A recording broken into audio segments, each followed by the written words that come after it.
यदि हमारा खून का कण कण भी बाबा साहब के नाम हो जाए, यदि खून का एक एक कतरा भी हमारा समाज के नाम हो जाए, तो कोई बहुत बड़ी बात नहीं है।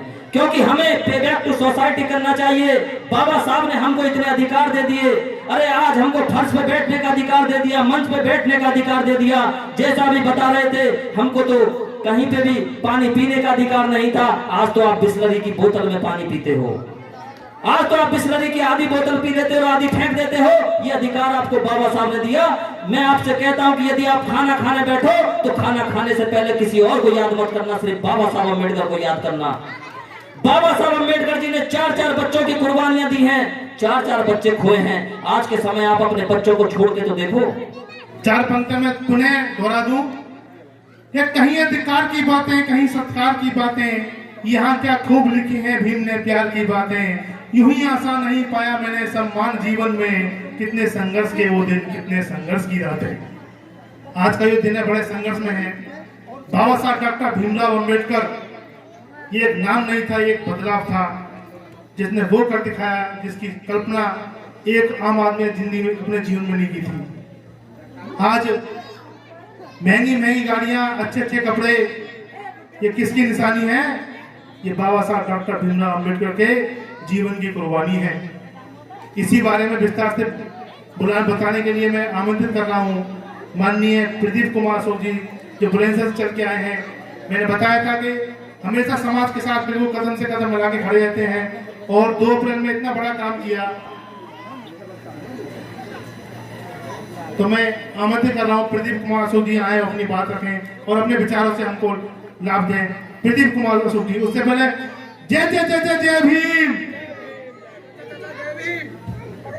देखिए, मैं पिछली बार भी आपके गांव में आया था, और प्रेम सिंह जी, इस समय अभी हम 5 बजे तक एक बड्ढा बाजिदपुर गांव है श्याना में, वहां पर डॉक्टर अम्बेडकर पुस्तकालय समिति एक पुस्तकालय बना है, उसका आज उद्घाटन था। तो हम 11 बजे से 5 बजे तक उस कार्यक्रम में थे, और हम और भंते जी सीधे वहीं से आ रहे हैं। और आप ये अभी एक कार्यक्रम रात को 7 बजे से शेखुपुर रोहरा में चल रहा है, और बहुत सुंदर बुद्ध विहार है, और उसमें बाबा साहब की प्रतिमा का अनावरण है।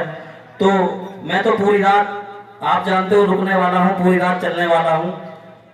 तो तथागत बुद्ध को नमन करते हुए, भारत के संविधान निर्माता, शोषितों, पिछड़ों, वंचितों को समानता का न्याय दिलाने वाले और महिलाओं को पुरुषों के बराबर हक और अधिकार दिलाने वाले, महिलाओं की मुक्तिदाता बाबा साहब भीमराव अम्बेडकर जी को नमन करते हुए, और बहुजन समाज में जन्मे सभी संत महापुरुषों को नमन करते हुए, और मंच पर विराजमान पूज्य भंते जी को नमन करते हुए, मंच पर आसीन अतिथिगण को नमन करते हुए, और आप सभी सामने बैठे हुए श्रोतागण, जो मेरी माताएं बहना बैठी हैं, बुजुर्ग बैठे हैं, आप सभी को मेरा सादर नमो बुद्धाय, जय भीम।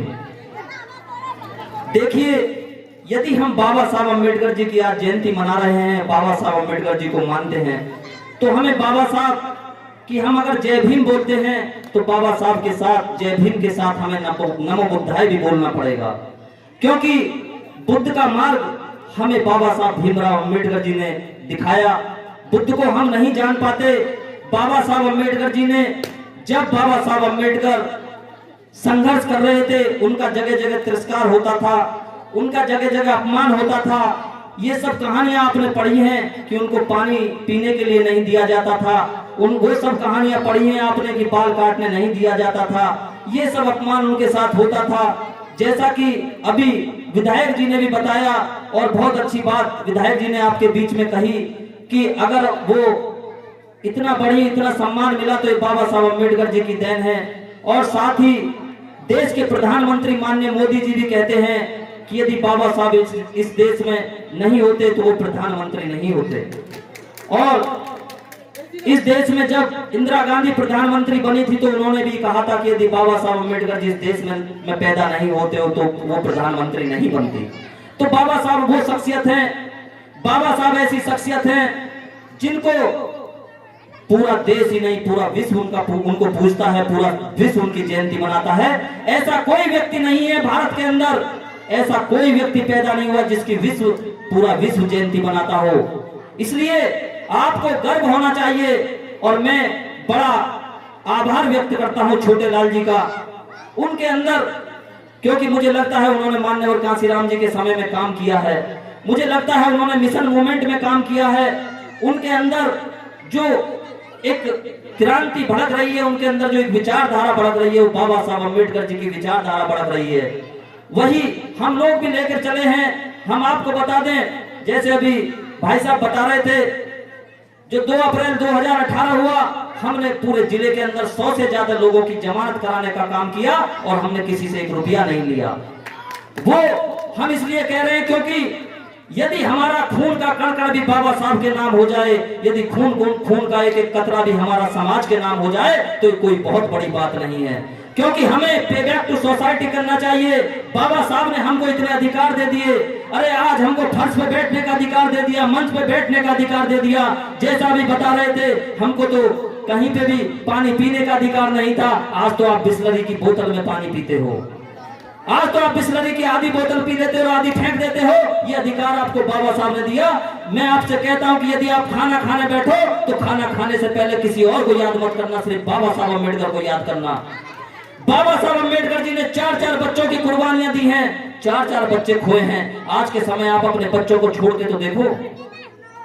बाबा साहब के 4 बच्चे थे, बेटा गंगाधर, बेटा रमेश और बेटी इंदु और एक बेटा राजरतन।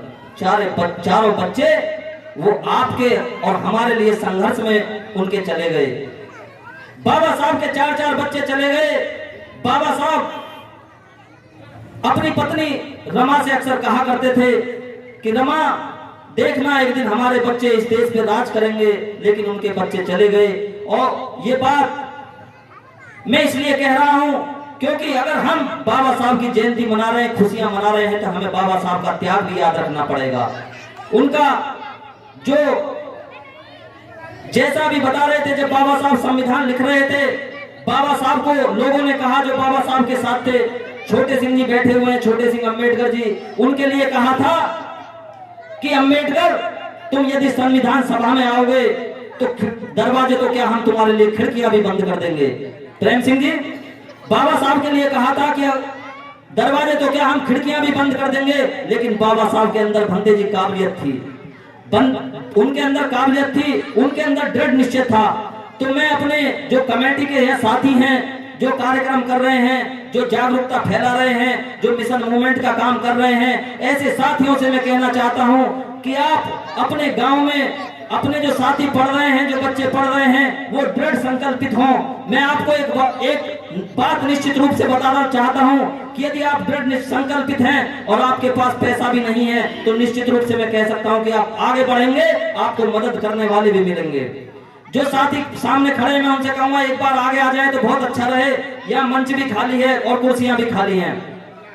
और एक बात और मैं आपको स्वाभिमान से कहता हूं कि यदि आप सोचते हैं कि लोग आपको अपमानित करते हैं, यदि आप सोचते हैं कि लोग आपको अछूत कहते हैं, यदि आप सोचते हैं कि लोग आपको पूछते नहीं हैं, तो मैं आपसे एक बात कह के यहां से जा रहा हूं कि आप ये सदैव याद रखना, ऐसे लोगों से कहना कि हम ऐसी कौम से आते हैं, हम ऐसे समाज से आते हैं जिस समाज में बाबा साहब अम्बेडकर पैदा हुए थे।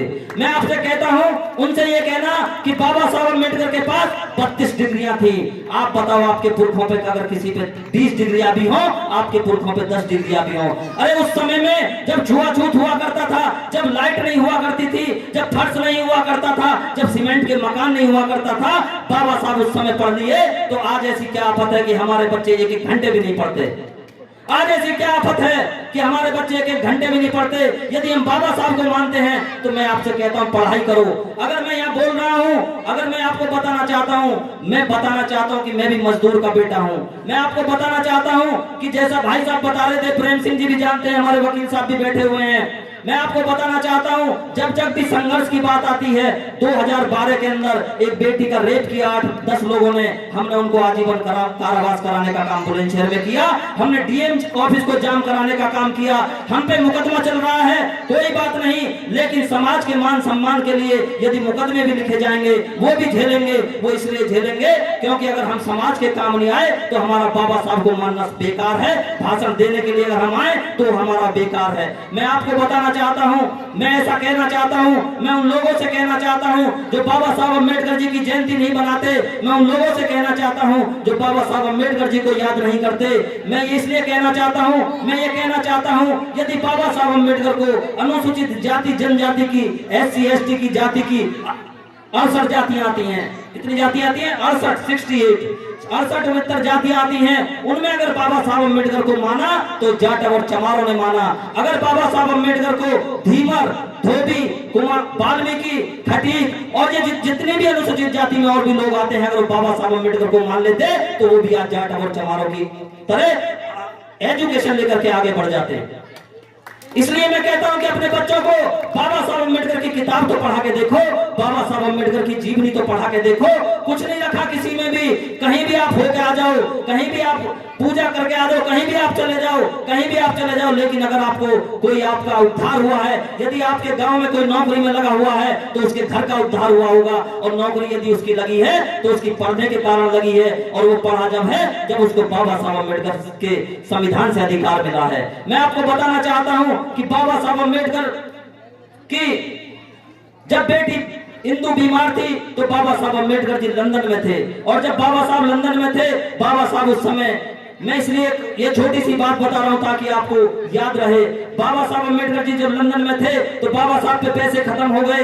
बाबा साहब ने पत्र भेजा कि रमा को रामू कहा करते थे, रामू मैं यहाँ लंदन में रह रहा हूं, मेरे पास पढ़ने के लिए पैसे खत्म हो गए हैं, मैं ब्रेड पानी से भिगो के खा रहा हूं, मुझे पैसे की जरूरत है। तो रमा के पास, रमा उस समय बंबई की गलियों में जो गोबर होता है, जो भैंसें गोबर करके चली जाती थी, उनको इकट्ठा करती थी और उनको उपले पात के उनको बेच करके वो पैसा इकट्ठा करती थी। जो उनके पास थोड़ा बहुत पैसा था, उनकी बेटी इंदु बीमार थी, रमा ने सोचा मैं अपनी बेटी का इलाज कराऊं या बाबा साहब अम्बेडकर को पैसा भेजूं।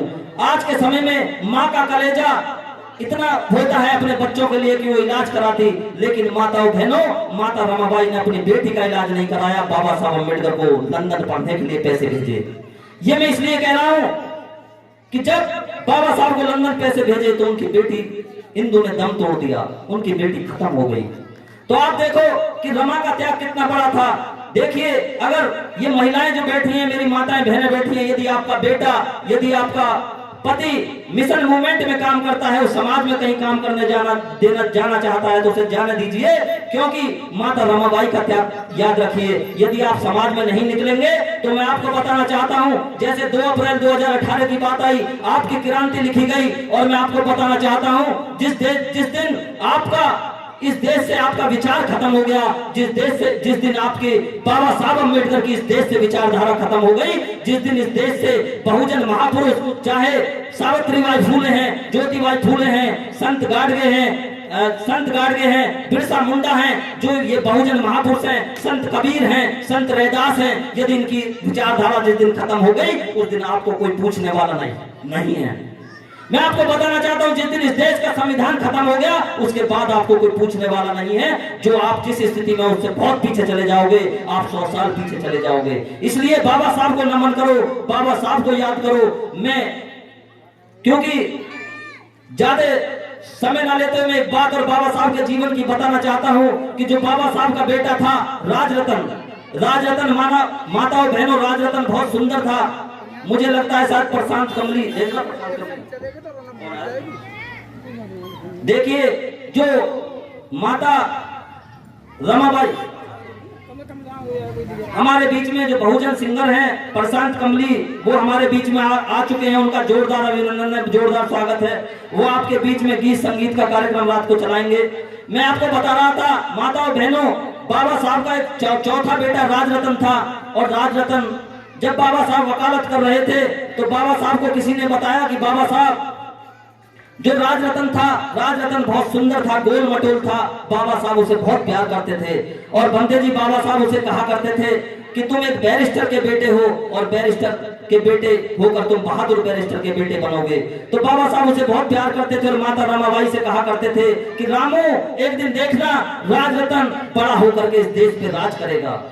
माता रमाबाई बड़ी खुश होती थी कि चलो कोई बात नहीं, मेरे 3 बच्चे चले गए, इंदू चली गई, गंगाधर चला गया, रमेश चला गया, एक बेटा राजरतन है कम से कम, क्योंकि बाबा साहब ने उसका नाम भी राजरतन इसलिए रखा कि वो देश पे राज करेगा। लेकिन माताओं बहनों और मेरे जो बुजुर्ग सम्मानित बुजुर्ग बैठे हैं, जब बाबा साहब वकालत कर रहे थे तो एक व्यक्ति गया और उसने जाकर के कहा कि बाबा साहब जल्दी से चलिए, राजरतन बहुत बीमार है। और बाबा साहब जैसे ही घर पहुंचे और उन्होंने राजरतन को अपनी गोदी में लिया और गोदी में लेने के बाद जैसे ही वो देखने लगे तो राजरतन ने भी दम तोड़ दिया। आप सोचिए कि एक माता पे क्या बीतेगी जब उसके 4 बच्चे चले गए हों। उस दिन माता रमाबाई बहुत दुखी हुई थी। उस दिन माता रमाबाई बहुत दुखी हुई थी और माता रमाबाई ने कहा कि साहब, क्योंकि बाबा साहब को साहब कहा करती थी, उन्होंने कहा साहब आपकी समाज लालसा ने मेरे 4 बच्चे छीन लिए, आप कब तक ये समाज की सेवा करोगे? आप तो कहते थे कि मेरा बेटा राजरतन इस देश पे बड़ा होकर के राज करेगा। तो उस दिन जानते हो बाबा साहब ने क्या कहा? उनको तब भी समाज की चिंता थी। बाबा साहब ने कहा कि रामू तू चिंता मत कर, मैं इस देश में एक ऐसा काम करके जाऊंगा कि जो बेटा या बेटी किसी माँ की कोख से पैदा होगी उस देश पे राज करेगी, उस देश पे राज करेगी। बाबा साहब ऐसा काम करके गए हैं, संविधान लिख के गए हैं, हमको MP MLA और विधायक मंत्री बनने का हमको अधिकार दे के गए हैं। तो ये सिर्फ बाबा साहब अम्बेडकर जी की देन है। बातें बहुत सारी हैं बताने के लिए और समय निकल जाएगा। बाबा साहब की हम गाथा अगर गाएं, क्योंकि बाबा साहब ने किस तरह से पढ़ाई की। बाबा साहब को बड़ौदा के नरेश सियाजी गायकवाड़ ने 25 रुपए की मात्र छात्रवृत्ति में 3 साल के लिए भेजा था। बाबा साहब इतने दृढ़ संकल्पित थे, उनके पास पैसा खत्म हो गया लेकिन फिर भी वो वहां एग्रीमेंट करके आए कि मैं दोबारा से पढ़ने आऊंगा। 3 साल बाद फिर वो दोबारा गए और अपनी डिग्रियां वो करके लाए। बाबा साहब ऐसे व्यक्ति थे, यदि वो हवाई उसमें पानी के जहाज में चल रहे थे तो पानी के जहाज में चलते चलते भी वो किताबें पढ़ते थे। वो 18 घंटे किताब पढ़ते थे। आप यकीन नहीं मानोगे कि जब बाबा साहब अपना सफर कर रहे थे उस समय भी उन्होंने 600-800 पेज पढ़े थे, उस समय भी पढ़े थे। तो बाबा साहब पढ़ते थे। लेकिन आज के समय में आप खुद आकलन करें कि हमारे बच्चे कितना पढ़ रहे हैं और कितना मोबाइल देख रहे हैं। मोबाइल ज्यादा देखते हैं, पढ़ते कम हैं। शिक्षा का स्तर बहुत नीचे जा रहा है और अगर शिक्षा का स्तर नीचे जाएगा तो निश्चित रूप से बाबा साहब का मिशन कभी पूरा नहीं हो पाएगा। मैं अपनी 2 लाइन कहते हुए अपनी बात समाप्त करता हूं, क्योंकि वक्ता और भी हैं और कार्यक्रम चलता रहेगा। मैं 2 लाइन कहते हुए अपनी बात समाप्त करता हूं कि मैं मर जाऊं तो बस मेरी इतनी पहचान लिख देना। मैं मर जाऊं तो बस मेरी इतनी पहचान लिख देना। खून से मेरे माथे पर जय भीम लिख देना। अगर कोई पूछे जन्नत के बारे में तो एक कागज के टुकड़े पर भारत का संविधान लिख देना, भारत का संविधान लिख देना, भारत का संविधान लिख देना। और ये 2 लाइन और कि जब पैदा हो बच्चे तो धरातल भीम का हो। जब ये याद रखो सब आप लोग कि जब पैदा हो बच्चे तो धरातल भीम का हो। जब बंद हो आंख तो सहारा भीम का हो।